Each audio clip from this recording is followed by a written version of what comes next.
మన ప్రభువైనటువంటి యేసుక్రీస్తు వారి పరిశుద్ధమైన నామంలో తండ్రి అయిన దేవాది దేవునికి నిత్యము స్తుతియు స్తోత్రములు మహిమయు ఘనతయు ప్రభావములు యుగయుగములు ప్రభు నకెచ్చెల్లును గాక.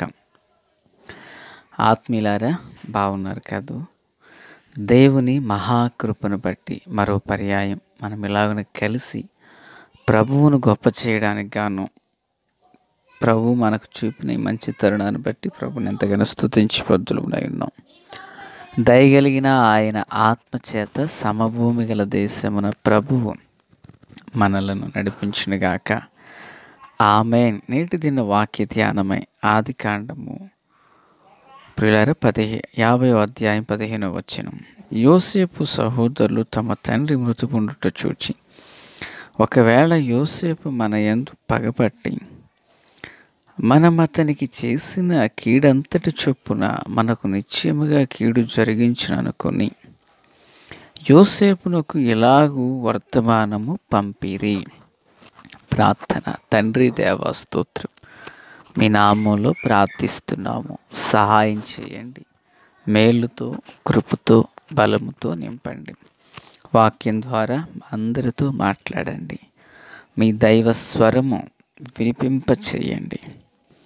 యేసయ్య నామమున ఆమేన్. ప్రియులారా, బాగున్నారు కదూ? ఈ లేఖనంలో యోసేపు మరియు తమ యొక్క అన్నలు తమ తండ్రిని ఐగుప్తు నుండి తీసుకుని వెళ్ళి కనానులో సమాధి చేసి తిరిగి వచ్చారు. వచ్చిన తర్వాత యోసేపుతో మిగిలినటువంటి ఈ 10 మంది అన్నలు వీళ్ళు ఏమంటున్నారంటే, వాళ్ళు చేసిన కీడు వాళ్ళకి జ్ఞాపకం హృదయంలో ఉంది. నిశ్చయంగా తమ్ముడు మన యందు కోపపడి మనం చేసిన దానికి ప్రతిగా కీడు చేస్తాడనే భావం వారిలో ఉండిపోయింది. సామెత గ్రంథం 29వ అధ్యాయం 25వ వచనంలో, భయపడుట వలన మనుష్యులకు ఉరి వచ్చును, యెహోవా యందు నమ్మిక ఉంచువాడు సురక్షితముగా నుండును. దేవునికి స్తోత్రం. ప్రియులారా, ఇప్పుడు వాళ్ళు భయపడుతున్నారు. ఎందుకు భయపడుతున్నారు అంటే, యోసేపు తిరిగి వారికి కీడు చేస్తారేమోనని. వారు యోసేపుకి ఎలాగో కీడు చేశారు. ఇప్పుడు ఆ కీడు చొప్పున యోసేపు తిరిగి జరిగిస్తాడేమోనని భావం వారిలో ఉండిపోయింది. ఒక మాట మనం గుర్తు చేసుకోవాలి.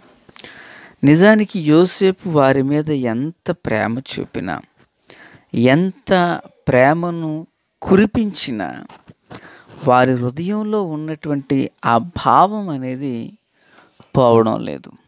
ఆత్మీయులారా, వింటున్నారు కదా?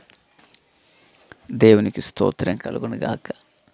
ఆత్మీయులారా, క్రీస్తునందు నాకు అత్యంత సన్నిహితులారా, జీవము కలిగిన దేవుని పిల్లలుగా ఈ అన్నలను గురించి మనం ఆలోచన చేసినప్పుడు, తమ తండ్రి మరణాంతరం వారి హృదయాల్లో ఒక భయం అనేది పేరుకుపోయింది.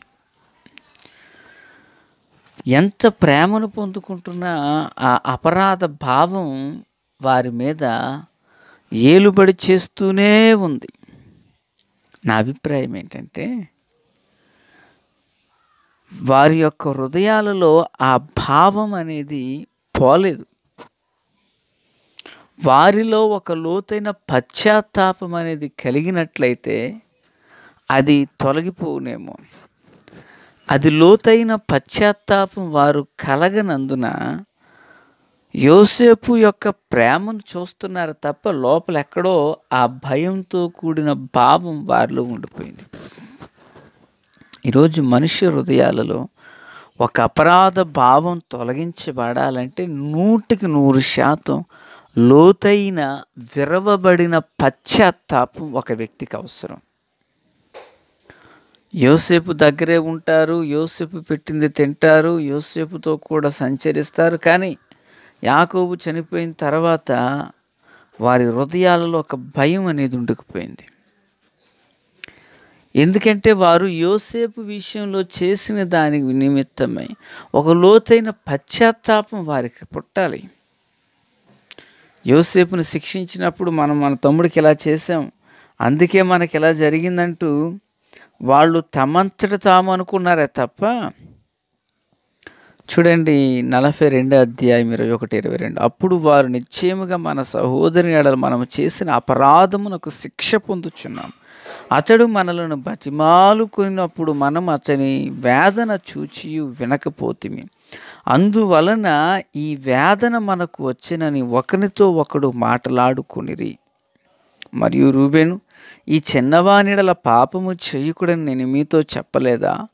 అయినను మీరు విననైతిరి కనుక అతని రక్తాపరాధం మన మీద మోపబడుచున్నదని వారికి ఉత్తరం ఇచ్చాను. ప్రియులారా, ఇప్పుడు యోసేపే అని తెలియక మునుపు ఈ దోషం మన మీద పడుతుందని వాళ్ళు తలంచారు.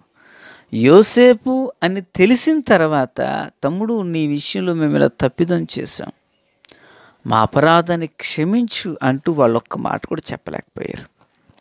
పిల్లరా, బహుశా కనుకనే కాబోలు ఆ రక్తాపరాధపు భావం వారి మీద పడుతూనే వచ్చింది. చూడండి, మానవ జీవితంలో లోతైన పశ్చాత్తాపం లేనప్పుడు, విరవబడిన అనుభవంలోనికి రానప్పుడు ఒకరి మనస్సు ఇలాంటి కలవరాలతోనే నింపబడుతుంది. కనుక దేవుని పిల్లరా, క్రీస్తునందు నాకు అత్యంత సన్నిహితులారా, జీవం కలిగిన దేవుని పిల్లలుగా ప్రతి ఒక్కరిలో ఒక లోతైన పశ్చాత్తాపం ఎంతో అవసరం. ప్రభువులోనికి వచ్చిన తర్వాత మొదటిగా ఆ వ్యక్తి నూతనమైన మార్పు రావాలి అంటే లోతైన పశ్చాత్తాపం అనేది చాలా అవసరం. ఆ పశ్చాత్తాపమే ఆ వ్యక్తిని నూతనమైనదిగా చేస్తుంది. చూడండి, తప్పిపోయిన కుమారుడు ఉన్నాడు కదూ, సంగతి మనకు బాగా పరిచయం. కొట్టిన పిండితో సమానం. మనకు ఏమంటారు? అయ్యా, నీకు విరోధంగా పరలోకానికి వేరుగా నేను పాపం చేశాను, ఇక మీదట నీ కొడుకును అని అనిపించుకోవడానికి కూడా నేను యోగ్యుడును కాను అని చెబుతాను అనుకుని బయలుదేరాడు. అంటే ఆ పశ్చాత్తాపం అతన్ని నూతనమైన వ్యక్తిగా చేసింది. వెళ్ళాడు తండ్రితో, అయ్యా నీ ఎదుటి నేను పాపం చేశాను ఒప్పుకున్నాడు. ప్రియులారా, ఇక తర్వాత అతనిలో ఏ విధమైన అపరాధ భావం అనేది పనిచేయలేదు ఇక. ఎందుకంటే చేసిన దానికి లోతైన పశ్చాత్తాపడ్డాడు గనక. సిలువలో ఉన్న దొంగ పశ్చాత్తాపడ్డాడు. పరదైసుకి సైతం అతడు ప్రభుతో కూడా వెళ్ళగలిగాడు. ఈరోజు జీవం కలిగిన దేవుని పిల్లలుగా ప్రతి వ్యక్తికి, నాకైనా మీకైనా ఎవరికైనా పశ్చాత్తాపం అవసరం. కొందరు హృదయాల్లో గాఢమైనటువంటి లోతైన ఒప్పుకోలు, పశ్చాత్తాపం అనేది ఉంటుందండి. కొందరు హృదయాల్లో ఆ పశ్చాత్తాపం ఉండదు. ఈ పశ్చాత్తాపం లేని వారి జీవితంలో అపరాధ భావం అనేది అది మాటి మాటికి వారి మీద ఏలుబడి చేస్తూ ఉంటుంది. చూడండి, వాళ్ళు ఐగుప్తులో సమృద్ధిని అనుభవించిన కొన్ని సంవత్సరాలు. యాకోబు బ్రతుకున్నంతకాలం యాకోబు 17 సంవత్సరాలు ఐగుప్తులో ఉన్నాడు. 130 సంవత్సరాలు వెళ్ళాడు, 140 ఏళ్ళు జీవించాడు. అంటే దగ్గర 17 సంవత్సరాలు వారందరూ కలిసే ఉన్నారు పిల్లరా. ఈ 17 ఏళ్ల కాలంలో వారు అలా తలంచలేదు. యాకోబు ఎప్పుడైతే చనిపోయాడో ఆ పెద్ద కుమారులకు 10 మందికి అలాంటి అపరాధ భావం కలిగింది. అంటే 17 ఏండ్లు గడిచిన వారి హృదయంలో ఉన్న అపరాధ భావం పోలేదు. కనుక నా దేవుని పిల్లారా, క్రీస్తునందు నాకు అత్యంత సన్నిహితులారా, మన ఆధ్యాత్మిక జీవితంలో లోతైన పశ్చాత్తాపం మనకు అవసరం. పశ్చాత్తాపం అవసరం. ఆ పశ్చాత్తాపం ఏం చేస్తుందంటే ఒక వ్యక్తి నూతనమైన వ్యక్తిగా చేస్తుంది. సమరయ స్త్రీని గూర్చి మనం చదివినప్పుడు ఆమె, నేను చేసినవన్నీ నాతో చెప్పిన ఈయన క్రీస్తు కాడా అంటూ తన పాపస్థితిని ఒప్పుకుంది. ప్రభు దగ్గర ఒప్పుకుంది. నేను చేసినవన్నీ అంటూ మాట్లాడింది ఊర్లో. ఇక మీదట తన గూర్చినటువంటి భావం, అపరాధ భావం తను వెంబడించలేదు. ఈరోజు బహుశా నీ జీవితాన్ని, నీ హృదయాన్ని ఆ అపరాధ భావం వెంటాడుతూ నీడవల వెంటాడుతుందా? యాకోబు యొక్క సహోదరులు క్షమించండి, యోసేపు యొక్క సహోదరులు, యాకోబు యొక్క కుమారులు 17 ఏండ్లు గడిచినా వారి హృదయాల్లో అపరాధ భావం అనేది పోలేదు. కనుక మన ఆధ్యాత్మిక జీవితాన్ని ఒక్కసారి పరిశీలన చేసుకుందాం. లోతైన పశ్చాత్తాపం నూతనమైన వ్యక్తులుగా చేస్తుంది.